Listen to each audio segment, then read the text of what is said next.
But I think buyers are getting more demanding. Maybe you're looking for a property that is less than a kilometer from the beach and that has a swimming pool and a big garden. I mean, we know that especially the younger generations are a bit scared of answering the phone and talking on the phone and stuff like that. How can they find their property without the normal filters?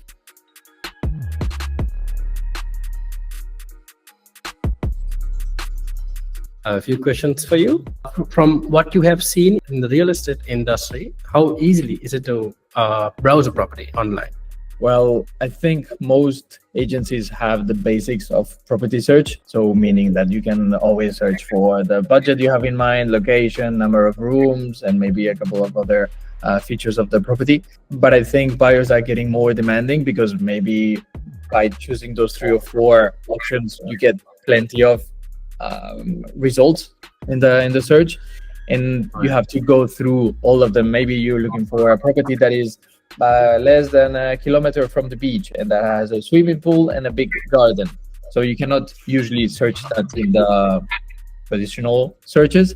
So you have to go through all the results to find the 2 or 3 properties that actually match your results, right? So I think agencies need to adapt to that, and buyers are getting more demanding, and property searches need to be tweaked a little bit. Okay, the second question.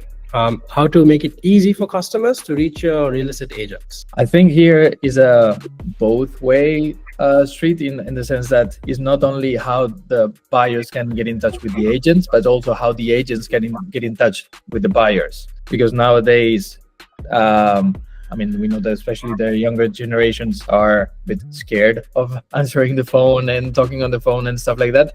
So channels like WhatsApp can make the lives easier of both buyers and agents to communicate.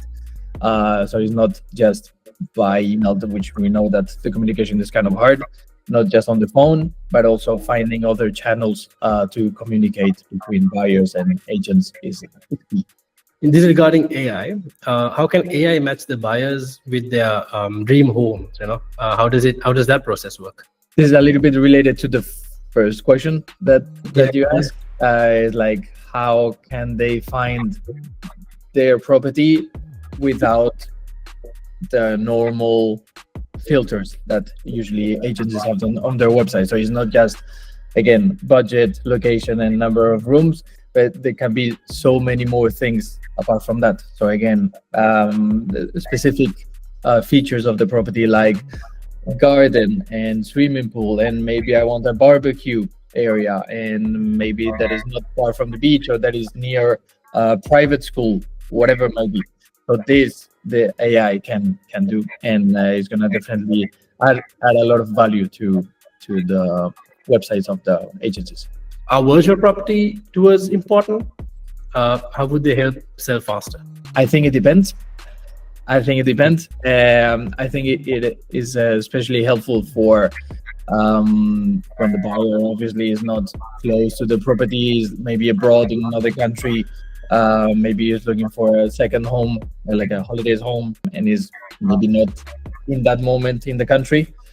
Property tours can be really helpful in those cases. Now, especially during COVID, there was a lot of transactions done with virtual tours or with video calls. So it's not just property tours that are pre-recorded, but like doing like a video call and showing the area and showing the property itself. With the technology that we have nowadays, is not an excuse to be right there anymore. So you can delegate certain tasks on the agent, on the real estate agent, or on other people, even to make the purchase of the property without being in the country physically. I think that helps a lot for the customer.